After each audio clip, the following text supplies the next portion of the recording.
What's going on, everybody? Lombard here. Welcome back to the Truck Parking Clubhouse. Not my usual backdrop. I'm coming at you from Las Vegas, Nevada. We at Truck Parking Club are at the Manifest Supply Chain Conference.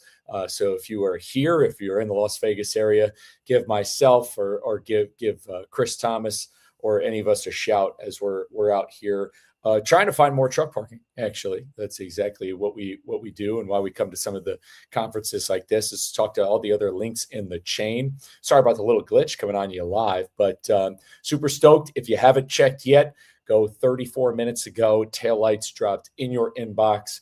It's a great one this week, kind of peeling back a little bit of the layers of the onion. Had a great submission from Rob Carpenter, contributing writer over at Freight Waves, giving kind of the anatomy of, the some of the bad players out there in the market that we call chameleon carriers. So kind of going into another tragic accident that had happened in Indiana over the last few days.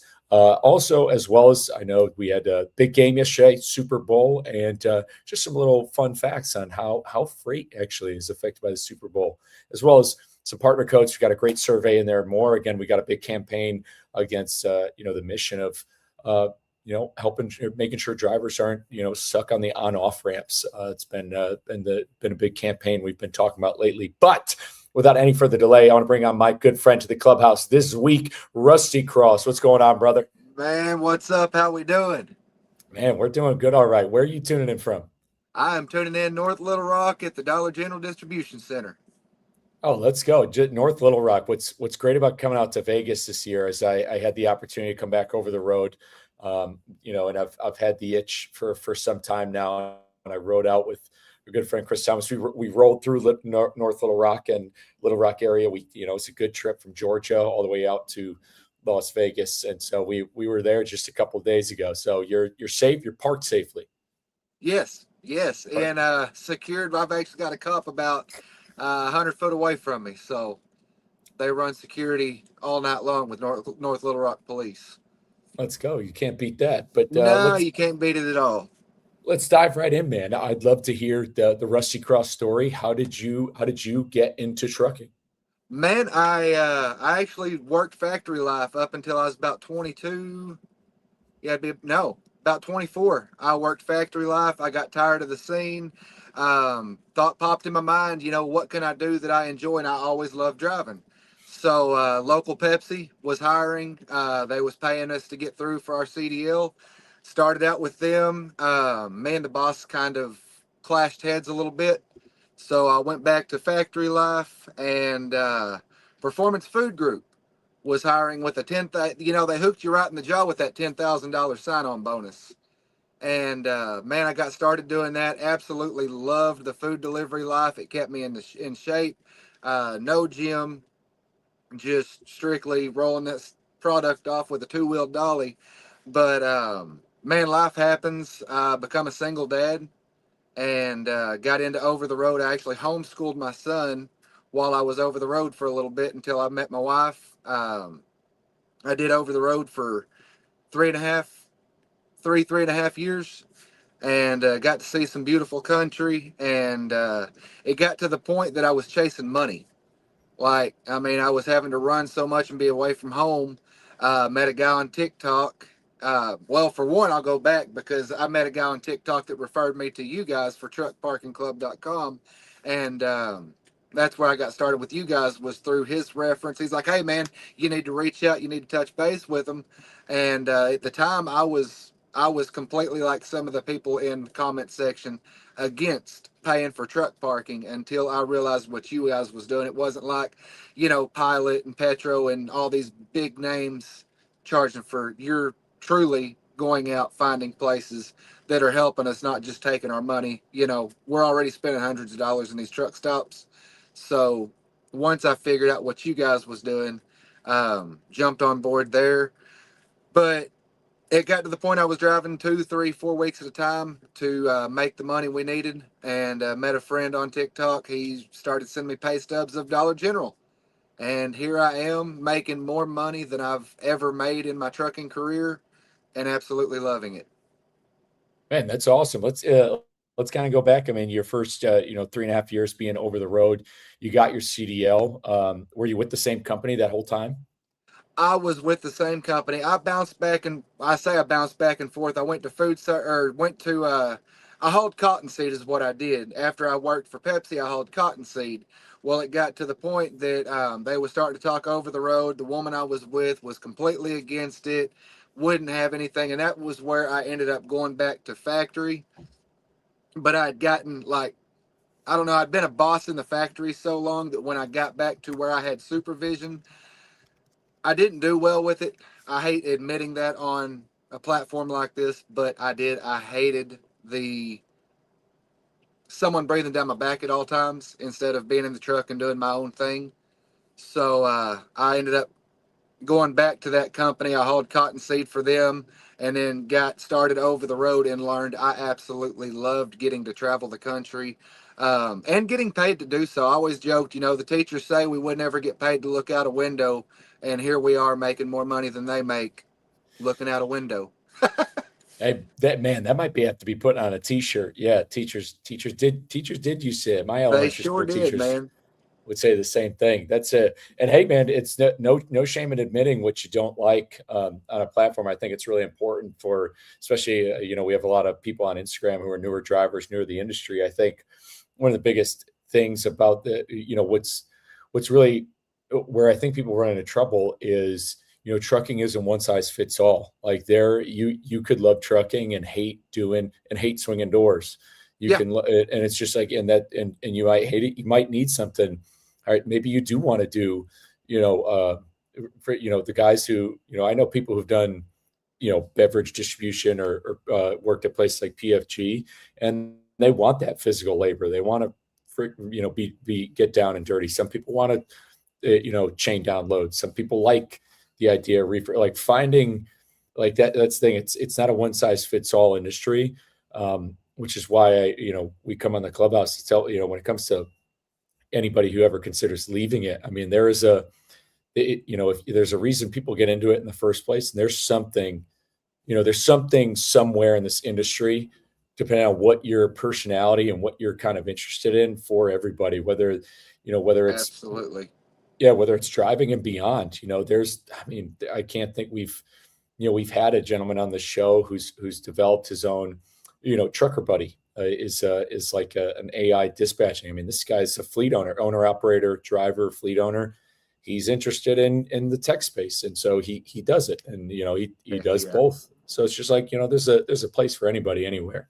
there really is, man. I mean, like you said, and the pay ranges are different. It's what you're comfortable bringing home, what you need to bring home. But there's so many different tiers. I mean, if you want a home daily job, ABF or, I mean, Swift and JB Hunt now has their locals, where you can still do what you enjoy, but you can still have family life.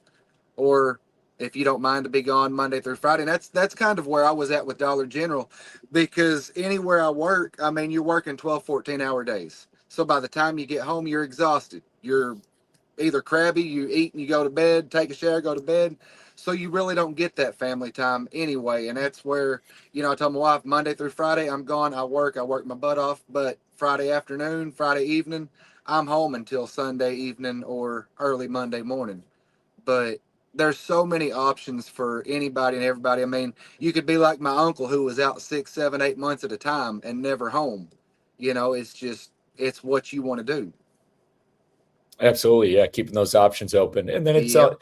where you live is definitely a factor. I think for anybody listening, if living in the Western 11 is tough. If you're in places like if you're in places like Northern Nevada or the Western 11, once you get west of 35, I mean, it's just the country isn't as dense. So the idea of getting home is often, I mean, it's hard to get home because there's only so much stuff coming to and from certain areas and certain parts. Yep. So location is important as well. Kind of going into what you were talking about earlier. It was a friend of yours. I was curious. Yeah, the first time you had heard about Truck Parking Club, somebody had reached out to you on TikTok. I would love to hear a little bit more about it. Yeah, man. I was when I started that trucker supporting truckers. He got on, and I was actually having a conversation with him because I was trying to find a place to park, and he was like, "Hey, man, use this code." He said, "And see if there's a truck parking club close to you." I was headed to Dallas, and there was the one that you guys have in Fort Worth out there by the raceway. I've used that one 2 or 3 times now, and absolutely love it. Because back when I was hauling over the road, they do watermelon farming through early or late summer, and a lot of our loads were going to Dallas. So I had a guaranteed parking spot instead, because we wouldn't get there until 11 o'clock or midnight. And anybody who's been in that Dallas Fort Worth area knows if you're not there by 3 o'clock in the afternoon, you're not getting parking. I mean, there's no way around it. You're just not going to get parking. So having truck parking club in a location, I think y'all was like 3 miles away from where I delivered to. So it was real convenient. That was kind of where he was at. And we got to talking about being like getting into being an affiliate with you guys. And that was when I think you might have actually been the one that reached out to me for becoming an affiliate. Oh yeah, no, it was certainly me for sure. Okay. Now I think you're the only one I've ever spoken with from Truck Parking Club. Well, hopefully won't be the I hopefully won't be the last person, of course. And if you ever have any issues with bookings, we've got 24/7 customer care to help you out. And I know this year it's not going to be the one to make it out to Matt's this year in Louisville, but you get out to Matt's within the next year or two, you get to meet the whole squad. Heck yeah. Well, we're definitely going to do it. My wife thinks this is absolutely amazing. I that's what whenever I dropped out earlier, I was trying to figure out how to share it out to her. But when I told her I was coming on with you guys tonight, she was all excited about it. She thinks that, within the trucking community and us finding ways to get together and help each other out, she thinks it's pretty cool. I mean, it's neat what social media has come to. I've said this before when it comes to social media. It's truly a get what you give Yeah. type of thing, and we can't put the lid back on Pandora's box with social media. It's unless it unless and I don't see it ever becoming fully outlawed or anything. It would totally destroy businesses, and it's totally Oh yeah. revamp marketing. And I'll tell you, just being at this conference too, and it's the same thing at Mid America Truck Show. And this is why I always tell people why it's important to get out to it, especially for drivers in the community. Any truck show really, it could be Matt's, could be Iowa 80. Getting out to those truck shows, and yeah, sure, you're not driving, you're not making money, you get it, but what it is it's a long term investment in your network, one, and your Absolutely. mental health. Community is important, and I'd say one of our biggest goals at Truck Parking Club is to foster a community behind this mission and this brand. And community, I'm active in the fitness space as you see, and community is what always challenges me to get better at whatever it is I'm doing fitness Yep. wise. And this is when I was over the road and now. It's the same thing in trucking. These events like the manifest conference we're at, everybody here is really, people are looking to be having conversations. And at the truck shows, drivers are Yep. the same way. And when you have conversations with different drivers, number one, you get a little bit of validation of you guys are in the same, you're in the same fight, you're in the same role and position, but you have had different experiences, and it just helps you. And just what it does for the brain is it's worth taking the 2 days off the road to come out and do that. And it motivates you to get back out there and just keep doubling down on what you're doing. Shoot, yeah. I want to Yeah, give see, a I got big I got little kids, so I've got two little girls and a son. Which my son was the one that I had in. That was actually one of our first stops, was the Iowa 80 truck stop. I had never been, and me and him went together. So that is one that we've discussed as a family going to whenever they do the truck show, is going to the Iowa 80. So we'll probably catch you out there for sure. Oh yeah, absolutely. Want to give a quick shout out to all the guys jumping on here. Josh jumping in. Josh, another guy. We got to get Josh back on the clubhouse soon too. Trucker Todd gonna be your turn soon. Trucker Todd's gonna be the Mid America Truck Show. We're looking forward to it. Larry on Facebook. Appreciate you guys jumping in on the clubhouse, tuning in. Let us know where you're dropping in from. kind of branching off that with it. Yeah, again with trucking, you've got kids. The life what you do in trucking, you got to make sure it serves your family first, without a doubt. But it's community is really important when it comes to what we're doing here. We do these live streams to get your experience out there. And speaking of your experience, when it comes to when it comes to parking in general, I'd love to know. I mean, we know that there's a truck parking shortage in this country. What was kind of your, I guess, a scenario, or I'd love to hear the first time, you discovered us, by a friend giving you, one of their, a promo code to use to find a spot. But any other times you've had problems, finding truck parking, especially when you first came out here? All the time, all the time. I actually got to the point I would run overnight instead of during the day so that I was guaranteed truck parking, and it was miserable. It was an adjustment. I didn't mind driving nighttime just because of the traffic, but it it wasn't me. It wasn't something I enjoyed. So when I would plan my routes, I would start early. Like I'd only drive 8 or 9 hours a day, so that cut into my paycheck. But I would do that so that I knew I had parking, because certain areas, you know, you're like kind of like you said, you're stuck on an off ramp, and I'm not a big fan of parking on off ramps personally. So, um, yeah, So you've had to park on some on off ramps before. I have a couple times and didn't get much rest. Or the Yeah, truck parking that I could find was because everybody knew better, and you had every Tom, Dick, and Harry, knocking on your door trying to make a buck, wash your windshield, and you never knew what was. So you couldn't sleep. But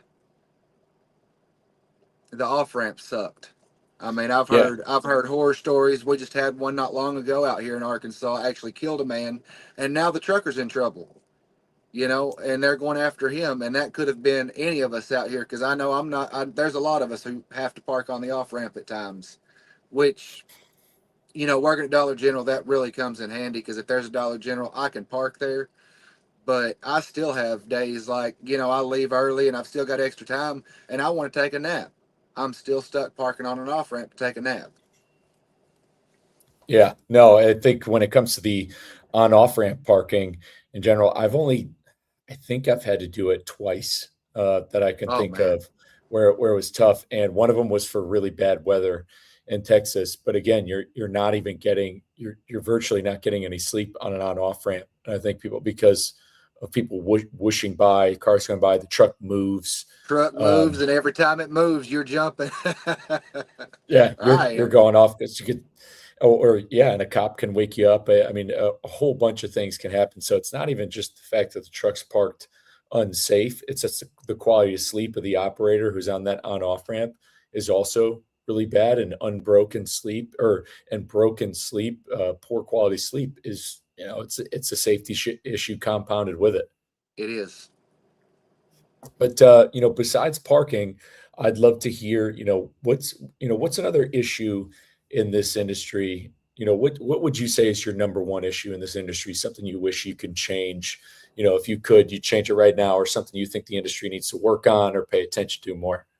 I think it's the pay. I mean, there's a reason I'm with Dollar General, and for the fact that I can be home every week, and you've got guys who are out 3, 4, 5 weeks at a time, sometimes months at a time, and it's the pay's not there. The pay's not right for our drivers, for those who are leaving their families behind, who are putting their lives at risk every day. And some people laugh at us for talking about putting our lives on the line, but every time we get behind that steering wheel, we never know what's going on.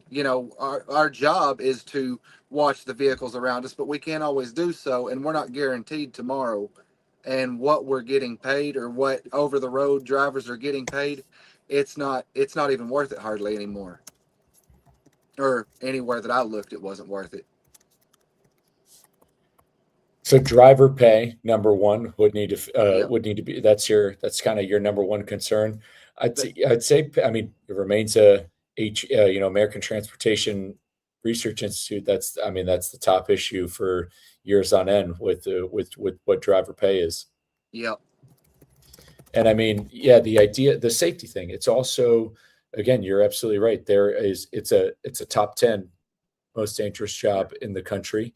It does lead to, I want to say per year, I think in 2024 alone, there's over 150,000, big truck accidents. Hmm. I mean, that's a lot. And I think the data shows, and this is something I was really active with an organization called CDLDU a couple of years ago. The FMCSA data shows that it is more than 50% of crashes involving commercial vehicles is at the fault of the four wheeler, the passenger vehicle. So it's not predominantly the fault of the truck itself. So it is a risk that Yeah. we're taking. Yep. And everybody talks about the I-40. And now that I'm working here out of North Little Rock, I'm driving I-40 almost every stinking day between North Little Rock and Memphis, Tennessee. And there's a lot of wrecks that happen. That stretch of road right there, there's a lot of fatalities. And everybody goes to blaming the trucks, blaming the semi driver. I mean, that's just an automatic thing that pops in people's mind. But as I'm driving these roads and I'm watching, it's everybody's in a rush. Everybody's in Hmm. a rush to get everywhere. We're limited at 70, speed limit 75, but trucks are limited to 70. So we're already having to go slower. I'm in a 68-mile-an-hour governed truck, so I'm going even slower than that. And these people are just whipping in, whipping out, and it's caused traffic jams. I've watched it over and over and over again. And I think it's sad that we've gotten to that point that everybody, you hear a fatality and it's automatically the driver, the truck driver, the semi driver. And in reality, what I'm seeing, what I'm watching while I'm on this stretch of road, it's the idiots driving the four wheelers. No, absolutely. I mean, I think I tell Maybe this I story shouldn't have quite. said it like that, but I Oh mean, no, just no, man. This is why we do the clubhouse, because what drivers are saying is the most important. It's why I think more drivers always need to be making content. It's why I still do. I mean, we have the clubhouse. I still do my podcast show to talk to drivers because I mean, this industry there's a lot of people who talk in it. We yes, talk. I think drivers will say a lot that, and mostly agree that there isn't a very there's not a strong collective voice for drivers out in the industry, and there's a bunch of reasons for that. But there can be, I think, what can be part of the voice is through content and doing this and getting on the record what drivers are actually thinking and saying. yes, Out there for the rest of the industry to see. So, and I tell you, with the four wheelers, I tell this all the time. I'll never forget being up and we used to deliver and take something out of, not the port of Newark, another place in New Jersey, um, where we had taken something out of there, and driving on like the Jersey Turnpike, you will see somebody with Dunkin' Donuts coffee in one hand, cell phone in the other. Like, you can see them down, just freaking whipping on the Jersey Turnpike, and that is not just a one time. That is like everybody out yep, there yep. going through. And now, speaking of content, two questions I got left for you. I'd love to hear it because I think we're making content right now. I mean, something got you into trucking. What inspired you to start making content? Uh, my wife, she started doing it, and I've had Facebook. I've done Facebook and posted pictures of the kids, the family, keep family updated. Well, we got into. We also run a ministry on TikTok. It's called Crosses for Christ Ministries. We got into that. Well, I started posting a little bit of truck driving. And I noticed the whole dad supporting dads, mom supporting moms. And I was like, you know what? Why don't we do truckers supporting truckers? Because I hadn't really seen anybody. And I built my following I had like 4,000, 5,000 followers. Now I'm up to almost 14,000. And I'd say out of the 14, I've probably got about 8 or 9,000 people that are truck drivers. So when I do get on TikTok, my feed is people, whether they're driving out on I-80 and showing all the snow, the ice, the blizzards coming through, or they're down in Florida taking pictures out by the beach as they're driving around. I mean, it's it's become something. It's more of a mental thing for me. I don't know if you've ever seen on TikTok, but I do deal a lot with mental health because I used to struggle with mental health, and I got away from it for a little bit. I got caught up in the whole TikTok shop trying to make money, and kind of lost sight of the mental health. And I'm trying to get back in that rhythm, but I think the mental health, like it has helped me. It's given me something to do instead of being down for 10 hours and having 10 hours to think. Now I've got something to do. I've got a place to go. If I'm having a bad day, I can post something, and I'm not the only one having a bad day. So there's no telling who I'm going to talk to, or they're going to help me. I'm going to help them. And that's what I'm loving about this is how you're talking about building a community. Is we're not alone in this. I'm not. I know what the mental struggle is being over the road, and I know there's hundreds of other drivers. That's the reason suicide rate in truckers is so high. But if we get real, we get raw, and that's kind of where I'm at right now. Is maybe I need to tell my backstory and be a little bit more raw so others will see. We're not in this alone. We're a brotherhood and a sisterhood, and that's what it could be if we would allow it to be as such. And that's where I'm at on the social media. That's what's really caught my attention is just being able to be there for others and them help me out as well. It's important you say that because a lot of times, once again, kind of like how the news always paints a truck accident as, the big truck's fault. When we talk about social media, we a lot of times in the news we'll talk about what it's done against mental health in a lot of ways. And I know that argument with polarizing content, manufactured outrage on whatever's going on and whatever media, culture, politics. It does have an effect on people's kinds of mood or train of thought. But Yeah. again, there's a whole other coin to it where it has, again, I've developed friendships with some of the greatest people, especially truck drivers, because of TikTok, because of Twitter, like lifelong friends. I've gotten brokers in touch with carriers and vice versa, and it's how I've been able to introduce people with each other who have been able to help. And in that end, at the just talking about the bottom line, it's been a I'd say it's been a net benefit to my mental health in I bet it other has. ways, because it's get what you give. And so when you're out there on social media telling your story, connecting with people, and using it for its intended purpose of social, it's a media, but there's a social aspect to it. Yep. There's a lot of positives and good takeaways from it. So that's awesome that you're doing that, and that's how what drove you to make some content. Yes. Last question I got for you, because I know I want to give you back the rest of your night because you're getting ready to get back after it in the morning. But if you could give one piece of advice to somebody's either just starting out, they're in CDL school, or they just started driving, what would be the Rusty Cross words of wisdom Get a that you? CB radio. Yes, Get I had a a CB radio. A lot of times, and I've got one in my truck. I have it turned on, and I hear absolutely no chatter. But it really is. Don't go to your first job and give up trucking because you don't like what you're doing. As we talked about in the first part of it, you don't like dry vans, so go try reefer. If you don't like reefer, go try flatbed. There's so many different jobs that you can try before you just give up and go back to the factory life. Or I know a lot of us can't afford living flipping burgers at McDonald's, but still, don't give up. I mean, try a couple things before you call it quits. Because had I not called it quits, I'd have had 8.5 years under my belt instead of 7.5 years under my belt. Absolutely. So yeah, get a CB radio. Can also very much agree with that. We had a quiet ride all the I'll way bet down you 40.